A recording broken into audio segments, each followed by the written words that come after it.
É um recorde de feitos tecnológicos do homem em barro, pedra e metal. Armas, a Torre de Babel, o Templo de Herodes, a Arca de Noé. Fé ou fato? Hoje, em Maravilhas Modernas, Tecnologia Bíblica.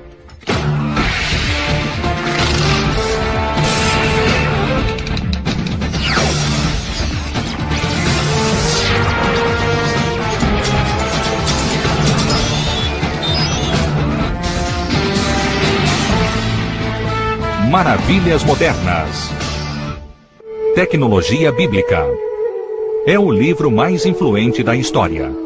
Une e divide as pessoas com lições poderosas de fé e moralidade. Mas a Bíblia também é motivo de estudo de uma legião de arqueólogos que buscam as raízes da civilização. The Bible is one of the best preserved ancient history texts that we have. It's an entire corpus of different letters, different books, different stories that have been brought down to us, virtually unchanged over at least the last 2,000 years. A Bíblia é um manual sobre como seres humanos viviam, trabalhavam e guerreavam. Como transformavam matéria-prima em feitos que continuam a servir à humanidade até hoje. What we see described in the Bible is the world, in one aspect, is a world of technology that existed all the way back through the early Bronze and the Middle and Late Bronze Ages, the Iron Age, all the way down to the Roman period. These people were masters at controlling their environment as much as they possibly could. No primeiro livro da Bíblia, Gênesis, o nascimento da tecnologia surge em um lendário projeto de construção. E disseram: Eia, edifiquemos nós uma cidade e uma torre cujo cume toque nos céus, e façamo-nos um nome, para que não sejamos espalhados sobre a face de toda a terra.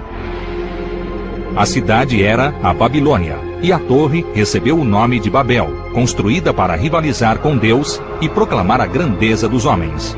Segundo a história, Deus puniu as pessoas criando diferentes idiomas. Incapazes de se comunicar entre si, elas formaram tribos e se espalharam pelo mundo. Mas a Torre de Babel teria sido apenas a base de uma parábola? Ou teria sido um zigurate? These are temples, and of course you build them high, I suppose, like the church spires. You want to get as close as possible to God Himself. And yet, because the landscape is so flat, it became a landmark as well. Talvez as areias do atual Iraque guardem pistas da Torre de Babel. Há milhares de anos, a região era conhecida como Mesopotâmia, uma planície fértil dividida pelos rios Tigre e Eufrates. No ano de 3000 a.C., existia ali a cidade da Babilônia, a primeira grande metrópole da história. Na década de 1980, parte da cidade foi reconstruída sob ordens de Saddam Hussein, mas as ruínas da cidade original ficaram abaixo da nova cidade. Foi lá que arqueólogos encontraram a base de um zigurate dedicado ao deus Marduk. Muitos acreditam que seja a Torre de Babel. Quando intacto, devia ter o tamanho e a grandeza de um zigurate parcialmente reconstruído, o Ur dos Caldeus, no sul do Iraque. Diferente das pirâmides do Egito, zigurates não eram feitos de pedra. Pedras eram raras nas terras bíblicas, especialmente no solo aluvial da Mesopotâmia. Mas havia um suprimento ilimitado de barro. Na Mesopotâmia e no Antigo Egito, tijolos feitos de barro eram a base da civilização. The process of brick making was a few ingredients, one of which was soil. It had to have around 10 to 15% clay and some straw and a mold. And the rest was done with backwork. So we'll first start with digging a trench, then we sprinkle a little bit of straw, adding some water. Next process is to mix mud. The sand acts as a filler. The clay acts as it gives it strength, and the straw is a binder. And this is called a stiff mud process, where the mud has to be pretty stiff, so that when you cast it in the mold, that it doesn't slump on you. So now I'm going to slip the form off. Now I'm satisfied that that's a good quality brick. Of course, the brick has to sun-dry, sun-bake for about 25 days. Os antigos zigurates eram monumentos feitos de barro. Normalmente, esses templos eram construídos em camadas ou degraus. Cada degrau era feito durante o reinado de um governante. Os zigurates mais altos tinham 7 degraus, totalizando 90 metros de altura e mais de 8 milhões de tijolos. Mas tamanho nem sempre significa resistência. You have to think about the fact that mud brick is fundamentally dried mud. So if it rains on it again or gets wet again, it's going to be mud again. Para combater as chuvas, os construtores utilizavam técnicas de impermeabilização. Uma parte dos tijolos era assada em fornos. A camada superior de cada degrau do zigurate era coberta com esses tijolos para suportar o peso dos fiéis e proteger da chuva os tijolos secos ao sol. Dando um passo adiante, passaram a utilizar calhas. Foram recortados canais na superfície dos tijolos para captar e drenar a água da chuva. Apesar dos esforços, o próprio peso da estrutura causava outro problema de engenharia. So typically ziggurats are built on silt. You have to worry about differential settlement. You have to worry about during the flooding season that ground, if you want to, become like quicksand. The silt will simply slide from under the building, trying to escape the pressure, basically. Para combater o problema do solo, foi colocada uma camada entrelaçada de junco a cada 6 camadas de tijolos de barro. And the idea there is this would be like reinforcement if you want to force when the ground gets wet and the foundation gets weakened, that the structure won't lean in one direction and fall down. Apesar da vulnerabilidade diante da chuva, o tijolo de barro foi um material indispensável nos tempos bíblicos. Atualmente é utilizado em regiões como a sudoeste americana. É barato, abundante e, acima de tudo, é eficiente em termos energéticos. Adobe houses are traditionally known to be very warm in the wintertime and very cool in the summertime. In the summertime, if your walls are thick enough, the heat will not penetrate, so your house will stay cooler. At night, you sleep with your windows and doors open, and the adobes absorb the cool of the night and store it as energy and release it during the day. In the wintertime, if you bring a bit of heating inside, even body heat, you'll keep the heat in, so they're extremely comfortable buildings to live in. Em casas modernas, as paredes externas de adobe são revestidas com gesso para evitar a penetração de umidade. Em cidades bíblicas, os proprietários aplicavam uma camada nova de lama no lado externo da casa todos os anos. A construção com tijolos teve grande avanço durante o reinado do maior governante da Babilônia, o rei Hammurabi, no século XVIII a.C. O item 229 do Código de Hammurabi deixa bem claro o motivo. Se um construtor fizer uma casa para alguém e não a construir adequadamente, e a casa construída desabar e matar o dono, o construtor deverá ser morto. So those builders were under tremendous amount of pressure to build strong walls. And so they've developed rule of thumb on the height versus the thickness of the wall. So the higher the wall needed to go, the thicker it needed to be. Paredes mais espessas também deram origem a novas técnicas de construção, como estruturas em arcos e abóbadas. Embora o uso do arco seja acreditado aos romanos, arcos de tijolos de barro eram usados na Mesopotâmia e Egito milhares de anos antes do período romano. Como o calor sobe, deixando o ar mais frio junto ao solo, tetos mais altos deixam o ambiente mais ameno e aumentam o espaço útil. What is beautiful about the arches is the fact that the whole now wall can be built out of brick and no timber would be needed because the distribution of load on the arch, basically the load comes down and gets distributed over the arch, all in compression and all the way down to the foundation. You know, what I like to remind people is that they really had the same brains we do. And they thought about this stuff a lot. And for them it was a matter of life and death. O desejo de construir templos cada vez maiores e mais imponentes é um tema constante em civilizações bíblicas. Com uma área maior do que 30 campos de futebol, o Templo do Monte do Rei Herodes seria o maior de todos. Em Israel, a cidade de Jerusalém vive e trabalha no século XXI. Mas um olhar casual às antigas ruínas e ruas de pedra revela uma outra época. Segundo a Bíblia, as origens estão no tempo de Abraão, por volta do 2º milênio antes de Cristo.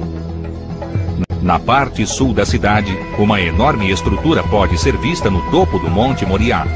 É o Templo do Monte, uma plataforma gigantesca que já foi a base do Templo do Rei Herodes. Sua estrutura em pedra supera qualquer outra mencionada na Bíblia e há milhares de anos tem sido o centro da fé judaica. Jesus disse-lhes: derrubai este templo, e em 3 dias o levantarei. Disseram, pois, os judeus: em 46 anos foi edificado este templo, e tu o levantarás em 3 dias? We read in the New Testament, and when Jesus was speaking, they said, well, they've been building for 46 years, and it still was not finished. And we know that we know now from the excavations that it was never actually completely finished. O Templo do Monte também é um local sagrado para os seguidores do islamismo, que o chamam de Haram esh-Sharif, ou Santuário Nobre. O profeta Maomé ascendeu ao paraíso a partir do topo da montanha no ano de 632. Seus seguidores construíram uma mesquita chamada Domo da Rocha, acima do local sagrado. Atualmente, os muçulmanos controlam o Templo do Monte. So you get 2 different nations, as it were, 2 peoples that lay claim to the same spot, which is for the Jews, of course, the most holy spot there ever was. Segundo a Bíblia, a primeira versão do templo foi construída pelo filho do rei Davi, Salomão, em 967 a.C. O templo ficou sobre o Monte Moriá por 381 anos, até que foi incendiado pelos babilônios em 586 a.C. Herodes, o Grande, foi rei dos judeus de 37 até 4 a.C. Herodes é descrito na Bíblia como um governante frio e opressivo, odiado pelos súditos. Por isso, ele decidiu conquistar o amor de seu povo. Ele iria reconstruir o Templo de Salomão em uma escala nunca antes imaginada. Na atual Jerusalém, buscar informações sobre o Templo de Herodes é um pesadelo político. Durante anos, o monte ficou sob controle jordaniano e as escavações arqueológicas eram totalmente proibidas. Após a Guerra dos 6 Dias, em 1967, arqueólogos finalmente tiveram acesso a áreas adjacentes ao Templo do Monte. Ao longo de 10 anos de escavações, o mistério da construção do templo começou a ser revelado nas pedras enormes. In some areas they found stones that are as much as 42 feet long, 11 feet thick, 14 feet high, that weigh 600 tons. And those stones are at the bottom, at the base of these retaining walls. O Templo do Monte foi feito para nivelar o topo do Monte Moriá e fornecer um enorme pódio para o complexo do templo. O monte em si é um retângulo medindo 500 por 270 metros, uma área equivalente a 30 campos de futebol. Em escavações abaixo do Sagrado Muro Ocidental, arqueólogos descobriram que o muro originalmente tinha a altura de um prédio de 9 andares. When you come to it, you're absolutely surprised, first of all, by the sheer size of the temple and the Temple Mount, which is absolutely colossal. It was one of the largest buildings in the world. The largest pyramid in Egypt, the Giza one, will fit 2.5 times on the Temple Mount. O projeto do Templo do Monte contou com a tecnologia de ponta existente no século I a.C. Contando com a geometria e a matemática dos gregos e o trabalho em pedra e engenharia dos romanos, Herodes montou uma equipe de construção sem igual na história. He had master builders, architects, engineers from Greece, from Rome, from his own people there. He sent emissaries to Egypt to study the way they did things there, how they moved stones. So he had lots of labor, he had lots of technical support, and he had material. He had a whole mountain of limestone. O material de construção vinha do próprio local. Moriá era uma montanha de pedra calcária. Com as pedreiras adjacentes ao local da obra, a logística era ideal. mas os enormes blocos tinham de ser extraídos da rocha sólida. Os especialistas de Herodes aproveitaram-se de disposição em camadas do calcário para fazer os blocos. Assim como em um bolo, as camadas de rocha criam fraturas naturais. You mark out the size of stone you want, and then with pickaxes, they dig channels all around on three sides around the size of the stone you're going to cut out, going down about 4 feet the height of the bedrock layer. In 2 of those channels at right angles, they hammered in dry wooden beams, then poured water over the dry wood, which then expands, and wood can expand with such a force that the stone was actually forced out of its bedrock place, and then the stone was free. Como precaução, os blocos eram moldados e finalizados antes de deixarem a pedreira. Ao preparar as pedras com antecedência, antes de nivelar o solo do templo sagrado, Herodes mostrou ao povo que o templo seria de fato erguido. A verdadeira prova eram os milhares de blocos moldados e decorados. And then as you get a block out, then they would finish the blocks by grinding them with harder stones, or chiseling them with harder stones. Depois de extraídos e moldados, os blocos tinham de ser movidos. Pedras menores eram levadas em carroças, mas as mais pesadas eram apoiadas em troncos de madeira e puxadas por bois. Os trabalhadores tinham uma vantagem natural, a gravidade. As pedreiras eram localizadas acima do templo do monte. So those stones didn't have to be lifted up into place, they were actually lowered down into place. And then once they are in place, they were lifted off by a short tripod crane, very strong ones, and then exactly lowered into their place. Aplicando leis da física, os homens de Herodes usavam alavancas para fazer o muro. Com o uso de múltiplas polias, eles aumentavam a força aplicada e erguiam as pedras enormes até o local. Antes da colocação das pedras, o solo tinha de ser nivelado, um processo que consumia anos de escavação e raspagem. Assim que a base estava nivelada, as pedras eram colocadas uma sobre a outra. Nenhuma argamassa era usada, e o próprio peso do muro o mantinha no local. Um sistema para a montagem dos enormes muros foi descoberto pelos arqueólogos. So the stones were actually numbered, some of them, in the quarries, the most important ones, so that the builders would know exactly where to place those stones. We found columns that were built of sections, and each section was numbered as well. Quando Jesus entrou no templo no ano 31 da era cristã, o legado de Herodes estava quase completo. A Bíblia descreve diversas visitas de Cristo para pregar. Em um dos sermões, ele previu um dia sombrio para o templo. E saindo ele do templo, disse-lhe um dos seus discípulos: Mestre, olha que pedras e que edifícios. E respondendo Jesus disse-lhe: Vês estes grandes edifícios? Não ficará pedra sobre pedra que não seja derrubada. A previsão foi confirmada. No ano de 70, ao final de uma batalha de 4 anos para conter a revolta dos judeus, o general romano Tito invadiu Jerusalém.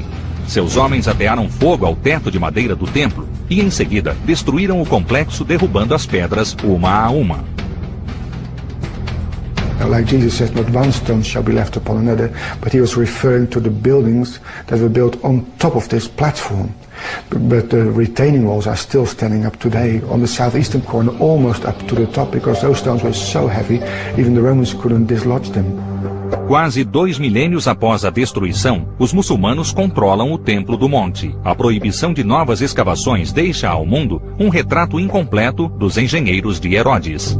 They were very sophisticated people. They knew about statistics and weight and pressures, and they knew how thick the walls had to be to retain the pressure from the outside. And it's even withstood earthquakes, because those Herodian stones are still standing there today after 2,000 years without a crack in them. So they knew what they were doing. A construção do Templo do Monte revelou a importância dos engenheiros e artesãos em pedra.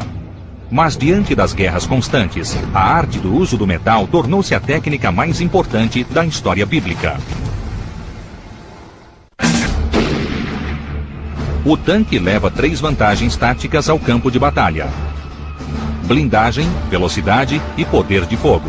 Essas máquinas são modernas, mas seus precursores estão nas páginas do Velho Testamento. A chariot is an overwhelming instrument of warfare. If you have a whole platoon or a whole group of chariots coming at you at one time, you can imagine the overwhelming terror that it might inspire in the infantry. E era a obra das rodas como a obra da roda de biga. Seus eixos, e suas cambas, e seus cubos, e seus raios, todos eram fundidos. Bigas eram basicamente plataformas bélicas móveis. Os primeiros modelos eram leves para serem velozes e fáceis de desmontar. As bigas mais pesadas usadas pelos romanos trocavam velocidade por estabilidade, protegendo e oferecendo uma plataforma bélica mais confiável. As primeiras referências bíblicas citam as bigas no Antigo Egito. Os egípcios eram mestres na tecnologia de bigas. Isso ficou evidente quando a tumba de Tutancâmon foi descoberta em 1922. A antecâmara da tumba continha 4 bigas desmontadas em condições quase perfeitas. Esses veículos do século XIV a.C. mostraram um conhecimento avançado no projeto de rodas. One of the things the Egyptians recognized is that the number of spokes on a wheel made a difference. Where an Egyptian wagon might have 4 spokes, a chariot, because of its speed and because of the weight that it carried, might have, and usually did have, 6 spokes. They were pulled typically by 2 horses, and they were built only for one thing, for speed. They were not fortified, they were not armored. Their speed was their weapon. As rodas leves eram reforçadas por aros de ferro. Uma tira de couro prendia a roda junto ao eixo. This leather thong made it easy to remove and replace a wheel in order to make it easy on, easy off, much like you see a NASCAR pit team do today. As bigas na tumba de Tutancâmon apresentam o primeiro mancal de rolamento. O interior do rolamento era revestido com gordura animal para reduzir o atrito entre a roda e o eixo.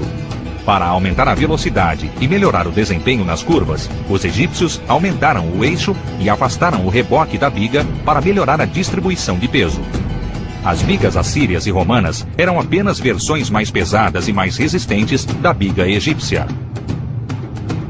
Enquanto bigas e outras armas bíblicas evoluíram ao longo de gerações, outras armas nunca mudaram. Uma delas era simples, mas sem dúvida mortal, nas mãos do futuro rei Davi, quando duelou com o gigante Golias. Assim Davi prevaleceu contra o filisteu, com uma funda e com uma pedra, e feriu o filisteu e o matou. We wonder how in the world could he slay a giant with, something like that. And yet when you look at a sling stone, what you have really is a piece of flint that's been chipped down to about the size of a baseball. So it's aerodynamically sound.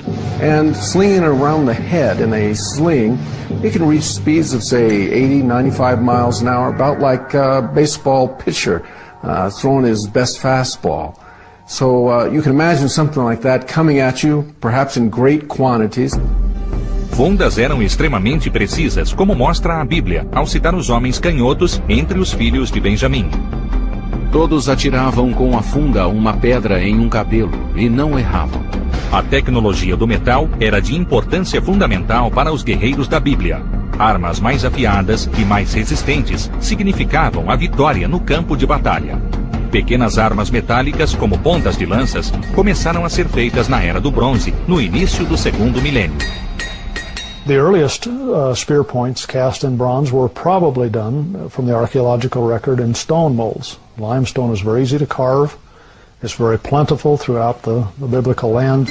By taking 2 pieces and scrubbing them together with a small layer of sand between it, you can get a mated surface between the 2 pieces of limestone. And then by carving a depression into the limestone, 2 pieces held together, they could make a void out of that stone, which was then filled with the molten bronze.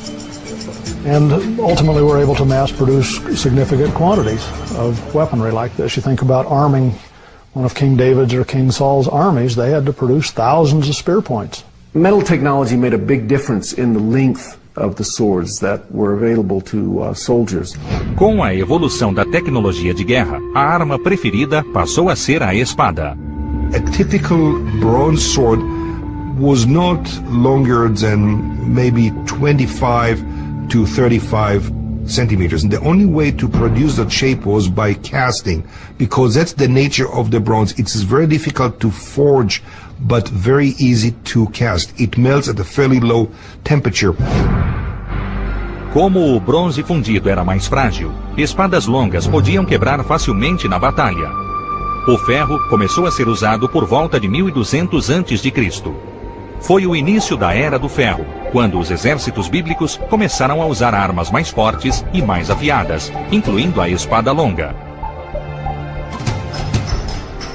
Também nessa época, os ferreiros criaram sem querer o conceito de laminação com camadas de ferro.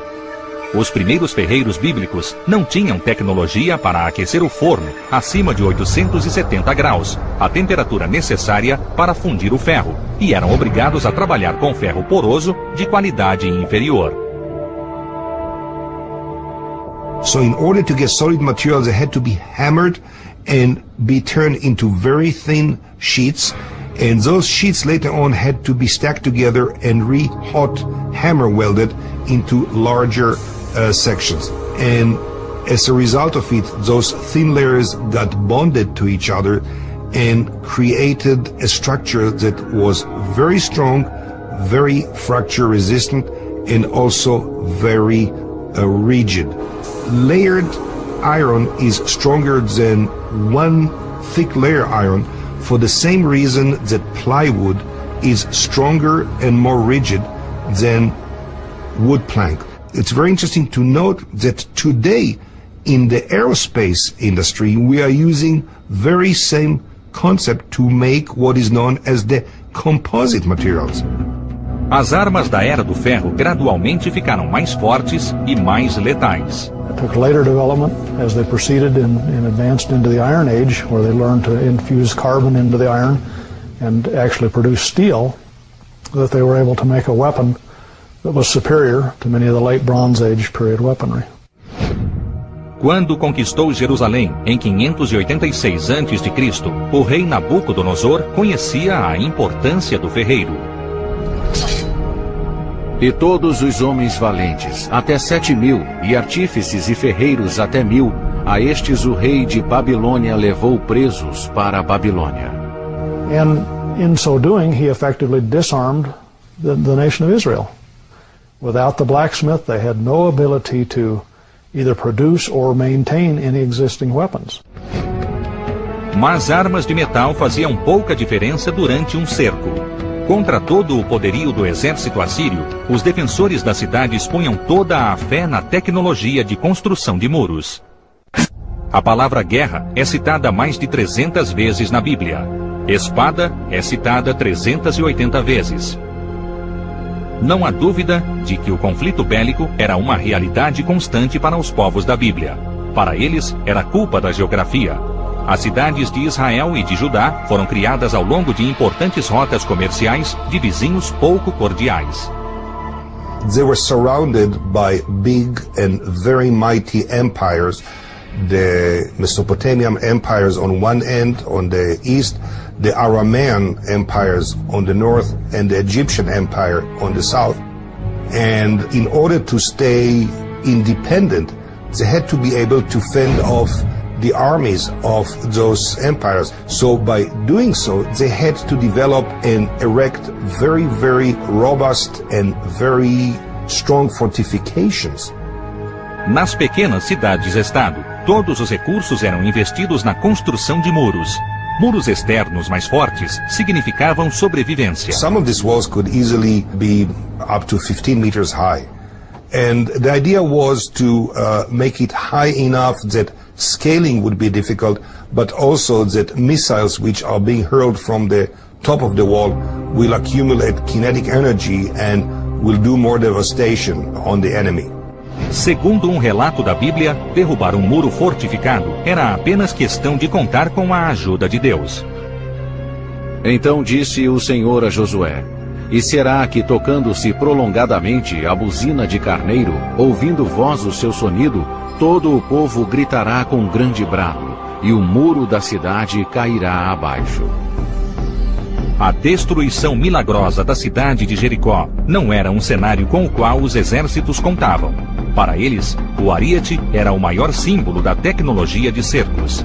O equipamento era composto de uma longa viga com uma ponta de metal que era batida contra o muro. Assim que penetrava, era movido de lado a lado para deslocar as pedras. Quando o ariete começou a ser usado no segundo milênio antes de Cristo, a tecnologia de construção dos muros evoluiu. os defensores passaram a fazer câmaras ocas no muro. The battering ram was a piece of equipment that would smash or demolish the wall. And by making chambers in the wall, it was possible to fill those chambers with gravel and with sand, and by doing so, to absorb the impact of the battering ram. Com a construção de arietes maiores e mais poderosos no primeiro milênio antes de Cristo, muros ocos foram abandonados em favor de muros mais espessos e mais pesados. Uma segunda tecnologia foi criada para combater os arietes. Utilizando uma antiga técnica, os defensores das cidades passaram a fazer enormes rampas artificiais. Feitas com terra e pedras, elas tornavam quase impossível o posicionamento ideal dos arietes.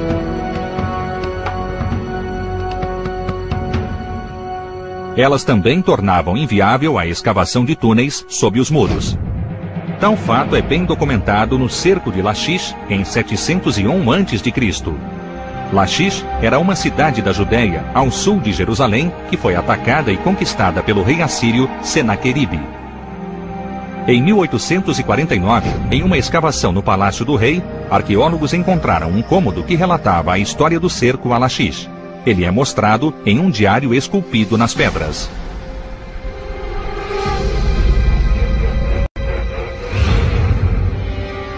There you see the story of the Assyrian army attacking this large city in Judah, well fortified, up on its hill, strong walls, and the Assyrians build a siege ramp, the remains of which can still be seen today. And up this siege ramp they move their machinery, their rams, their soldiers, their archers, their slingers, all of them attacking the city. A Assíria era a maior potência militar na região até a chegada dos romanos. Seu exército era especialista em cercos e as armas utilizadas eram as mais modernas na época. The Assyrian siege machines resembled very much the modern tank. They were actually rolling on very large wheels. The machine had very large boom or beam with a metal tip, and it also had a turret which had a very interesting function. It had people standing there with buckets of water, and as the people on the walls were throwing burning oil or burning torches on the boom of the ram, trying to set it on fire, the people on the turret would pour water on that fire to extinguish it. As fortificações aumentavam as chances de sobrevivência de uma cidade, mas um serviço civil era igualmente importante: a água. Most water sources for cities are outside of the cities. If your city is under attack or under siege, is how do you get to your water? If you can't get to your water, then you need to surrender. If they were anticipating a siege, they would dig to the bedrock in the direction of the source of water from inside the city. They would tunnel into the spring, have an access to the water from inside the city, and then when the enemy get near the city, they would block off the water source on the surface to prevent the enemy from having an access to the supply of water. Mas, às vezes, esses túneis de água eram utilizados contra os defensores da cidade. We have a great example of that in the book of 2 Kings with David capturing Jerusalem. The Jerusalem water source is outside of the city walls, called the Gihon Spring. And the Jebusites, or the people of Jerusalem, were taunting David that you couldn't capture that city. And he commanded Joab to go up through the water shaft and to capture the city of Jerusalem.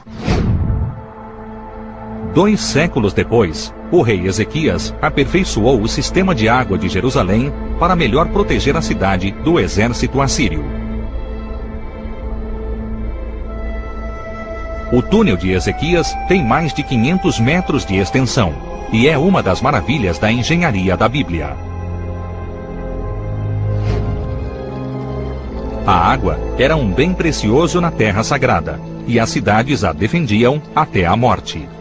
Ela dava vida, mas em um épico da Bíblia, ela tirou vidas, logo depois que um homem de Deus levou 2 espécimes de cada animal em sua famosa arca.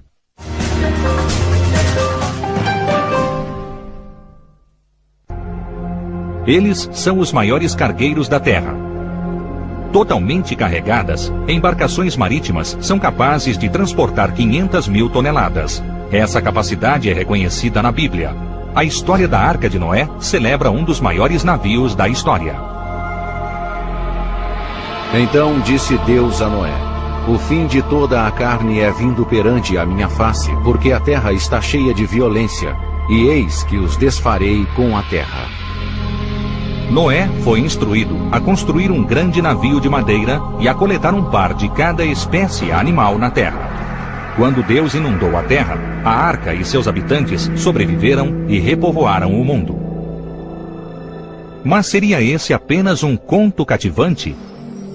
Em décadas recentes, a arqueologia submarina no Mar Negro vem tentando dar embasamento a essa história. No livro O Dilúvio de Noé, William Ryan e Walter Pittman afirmam que há 7.000 anos, o derretimento de geleiras causou um enorme fluxo de água salgada do Mediterrâneo para o Mar Negro, que na época tinha água doce. Amostras recolhidas na costa provam uma mudança repentina na vida animal, de água doce para água salgada. One of the things that we know as anthropologists is that most cultures in the world actually do have a flood myth where the world is destroyed by water, where the world is covered in water.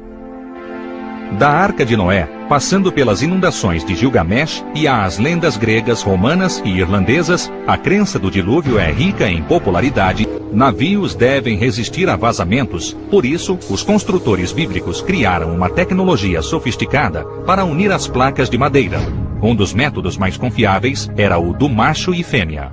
When we look at the mortise and tenon fastening, we're talking about a tenon, which is a free piece of wood, and slots that are cut in the edge of a plank. In this case, this is just a simple model for demonstration. And the mortise just fits in here halfway, and then you put it in one that's on the opposite side. And then you fit the upper plank onto it. You have to hit it really hard in the real case to get it to fit. And then you have this nice smooth plank seam that you can subsequently put pegs through to hold the tenon in place.